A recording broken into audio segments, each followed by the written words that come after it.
Pero umpisahan po natin dito sa good news. Oh, nako, mag-iiyakan po ang mga DDS dito, mga kababayan. Ayaw nila ng mga ganitong ibinabalita eh.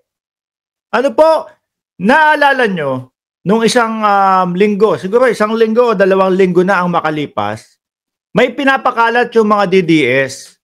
Pinapakalat nila na yun daw pong 350 pesos na dagdag na, kumbaga, panggasta o 350 pesos para po doon sa mga kasundaluhan natin. Eh pinapakalat nila hindi daw po tuloy at hinarang daw po ni Pangulong Bongbong Marcos, mga bossing. Ay nako, nagsalita po agad eh. No. Nagsalita po talaga yung nakakaalam ng mga katotohanan na hindi totoo yan. Kasi po ang gusto nung kampo ni Duterte, mga kababayan, ay talikuran ng Armed Forces of the Philippines, ng PNP, at kung sino pa, si Pangulong Bongbong Marcos. Yan po yung gusto nilang mangyari, mga boss. Upang sa ganon, matuloy yung pinaplano nila at makiisa, no, sa pagpapabagsak sa gobyerno. Kaso po wala, mahina, mga kababayan. Hirap na hirap po silang papaniwalain, no, yung AFP at PNP na tama ang landas nila.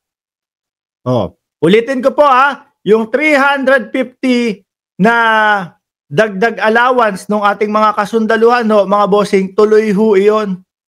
No, at kasama po 'yon doon sa GAA, mga boss. Di ba? Yan ang iniebas ko sa inyo mahihirapan kayong pabagsakin si Pangulong Bongbong Marcos. Lalo na pagka ganito. Saan ba ako tuturo? Dito ba ako? Dito. Hindi ko alam. Lalo na pagka ganito. Di ba? AFP patuloy na palalakasin. Yan po ay galing po mismo, no, sa balita ng Abante, mga kababayan, at sinabi po ni House Speaker Martin Romualdez, mga bossing. Basahin ho natin para mag-iyakan naman yung mga DDS dyan. Kayo na lang ang natitirang bobo sa Pilipinas. Tiniyak ni Speaker Ferdinand Martin Romualdez ang tunay na suporta ng Kamara de Representantes sa pagpapalakas, no, ng kakayanan ng Armed Forces of the Philippines matapos masawi ang 2 pilotong Philippine Air Force.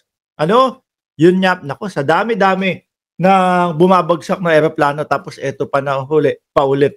Mga ilang araw ho, nawawala yan, mga kababayan. Nawawala yung eroplano na may sakay ng 2 piloto. Tapos natagpuan, hindi ko na matandaan kung saan yung lugar Doon natagpuan, bumagsak nga.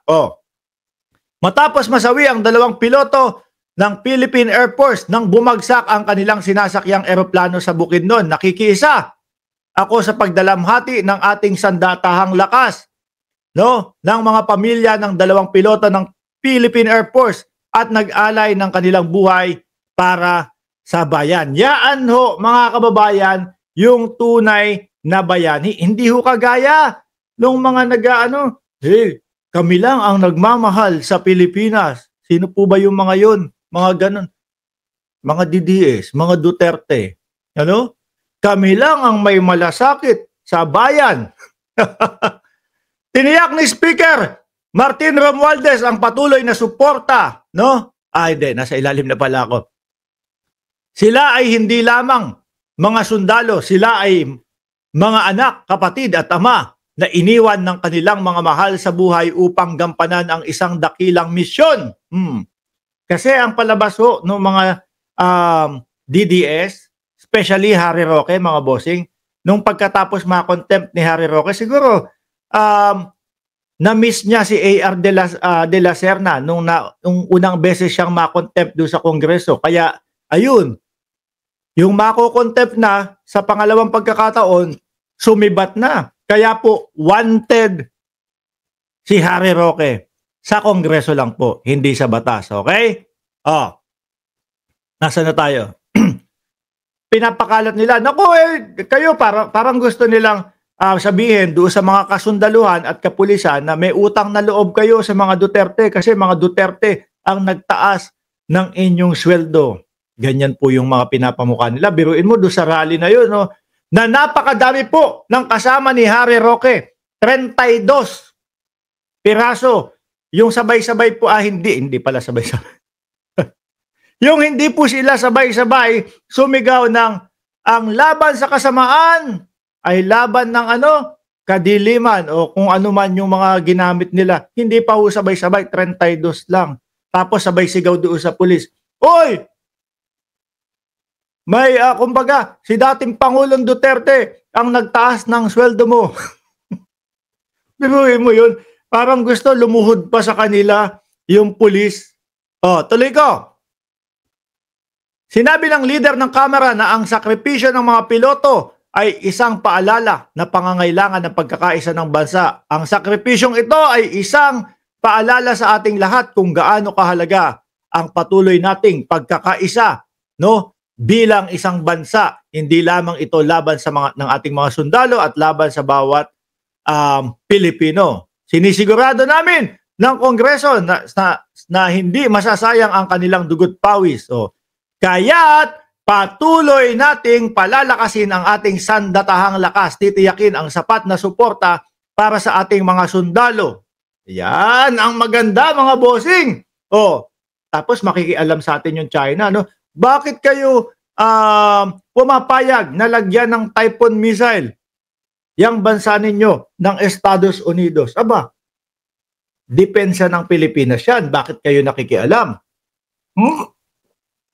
Tapos, babanatan naman po ng mga DDS, sasabihin, nako, ito talagang liderato ni Bongbong Marcos, isinusuong tayo sa giyera.